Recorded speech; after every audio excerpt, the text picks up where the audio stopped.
بسم اللہ الرحمن الرحیم۔ چاند اپنی مدھم روشنی میں خاموش آسمان پر تھا، لیکن ہمارے گھر پر اندھیرا اور غم چھایا ہوا تھا۔ ابا کی میت صحن میں رکھی تھی اور ہر طرف رونے کی آوازیں گونج رہی تھیں۔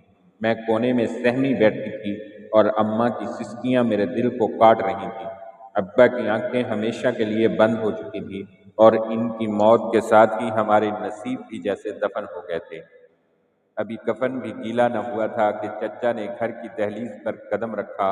ان کی آنکھوں میں آنسو نہیں تھے، بس ایک سرد کرختی تھی۔ وہ ہمیں گھور کر بولے، یہ گھر میرا ہے، یتیموں کا اس پر کوئی حق نہیں، نکل جاؤ یہاں سے۔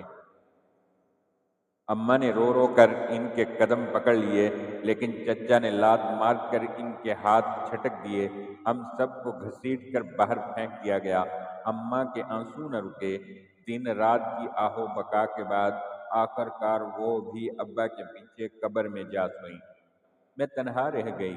بہن بھائیوں کی بھوک اور گھر کا خرچہ سب میرے کندھوں پر آن پڑا۔ شہر کا رخ کیا اور دن رات محنت مزدوری میں کھپ گئی۔ سلائی، برتن مانجنا، کبھی گھروں کی صفائی، کبھی کارخانوں میں پسینہ بہانا، ہر پیسہ جوڑ کر بہن بھائیوں کے لیے لاتی، لیکن اندر ہی اندر میرا دل ٹوٹ رہا تھا۔ ہر رات ابا کی یاد اور اماں کی سسکیاں کانوں میں گونجتی۔ میں اپنے آنسو چھپا کر دنیا کے سامنے مسکرا دیتی، لیکن دل میں ایک طوفان برپا رہتا۔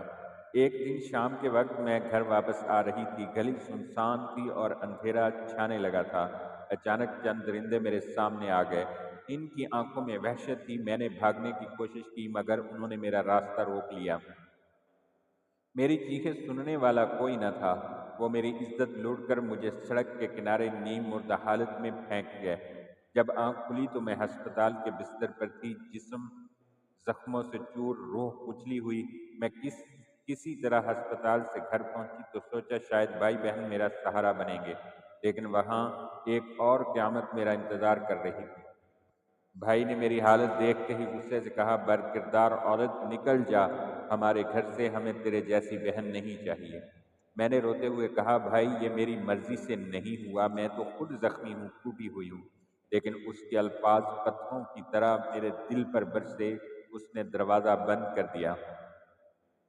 بارش زوروں سے برس رہی تھی۔ میں کیچڑ میں لت پت سڑک پر بیٹھی اللہ کو پکار رہی تھی، یا اللہ، کیا یہ میرا مقدر ہے؟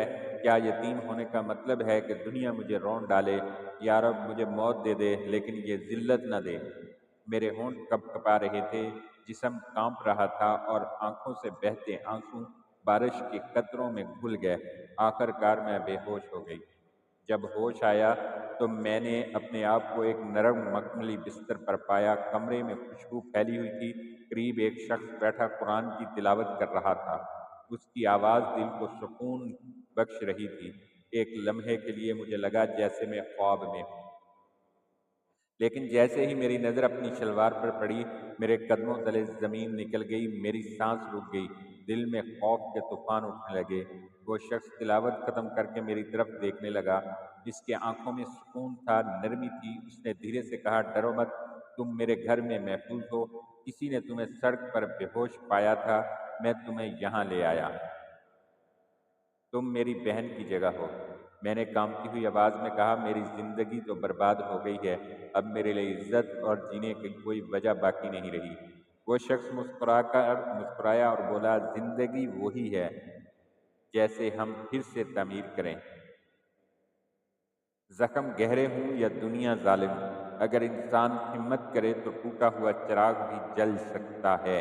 تمہارے ساتھ جو ہوا وہ تمہاری قسمت کا داغ نہیں، یہ دنیا کی درندگی ہے، اور تم ان سب کے باوجود پاکیزہ ہو، مضبوط ہو۔ اس کے الفاظ میرے دل کے اندر ایسے اترے جیسے مرہم لگ گیا۔ برسوں بعد مجھے لگا کہ شاید زندگی ختم نہیں ہوئی، ابھی بھی ایک نیا آغاز باقی ہے۔ لیکن جب میں نے آنکھیں بند کی تو ابا کی قبر، اماں کی آہیں اور بھائی کے تانے سب سامنے آ گئے۔ میرا دل چیخ کر بولا، یتیم ہونا گناہ نہیں، عورت ہونا جرم نہیں، جرم تو یہ معاشرہ ہے جو کمزوروں کو کچل دیتا ہے۔ میں نے بستر پر لیٹے لیٹے عہد کیا کہ اب میں خاموش نہیں رہوں گی۔ اپنی کہانی کو کر نہیں رکھوں گی۔ دنیا کو دکھاؤں گی کہ ایک یتیم لڑکی کتنی مضبوط ہو سکتی ہے۔ اور وہ شخص جو میری زندگی میں امید کی کرن بن کر آیا، اس نے میرا ہاتھ تھام کر کہا، یہ دنیا تمہیں روندنے کے لیے نہیں بنی، یہ دنیا تمہیں آزمانے کے لیے ہے، تم سر جھکاؤ گی نہیں بلکہ سر اٹھا کر چلو گی۔ کہانی ختم ہوئی مگر ایک نئی زندگی کی شروعات ہوئی۔ وہ لڑکی جو بارش کی رات کیچڑ میں لت پت اللہ کو پکار رہی تھی، آج ایک مضبوط عورت بن کر دنیا کے سامنے کھڑی ہے۔